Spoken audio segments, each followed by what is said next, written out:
Yo, what's up mga katropa? At ayun nga, nandito na naman tayo para magkaroon na naman ng isa na namang experience at kakaibang travel sa ating Lalamove serye. At nandito nga pala ako ngayon mga katropa sa Bay Laguna at nakakuha tayo dito ng drop-off. Dalawang Los Baños mga katropa at isang San Pablo City ay yung ating drop-off ngayon mga katropa. Naka-triple booking nga pala tayo dyan mga katropa. Kaya medyo sulit na sulit yung ating takbo dyan mga katropa. Yung dalawa dyan mga katropa galing ng San Pedro, tapos yung isa naman ay galing ng Santa Rosa mga katropa.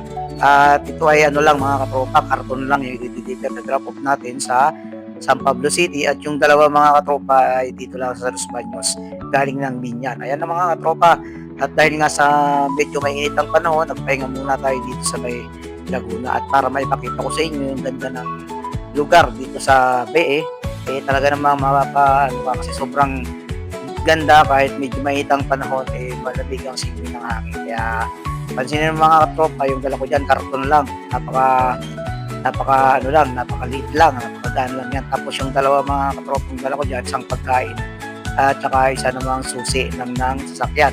At yung pagkain nga dyan mga katropa ay nauna ko nang i-drop sa Los Baños, at yung isa naman ay sa Los Baños din. At ayan nga mga katropa, pansinin mo may mga taniman sila dyan ng halaman mga katropa. Ito yung mga katropa sa pagiging Lalamove rider, ay talaga namang ikaw ay mag-enjoy sa mga iyong nadaanan at pwede kang mag-picture at makakapag-content ka pa ng ganito. Kaya sa mga aspiring mga Lalamove dyan, mga riders, ito po isa sa mga hanap buhay na i-enjoyin mo talaga yung ganda ng paligid. At yan nga mga katropa, pakita ko sa inyo yung lugar sa Bay Laguna.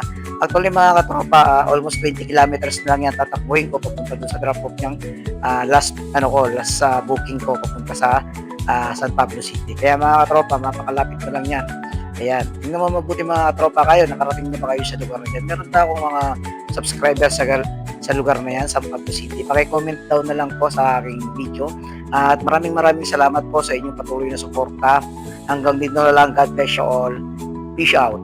Alright.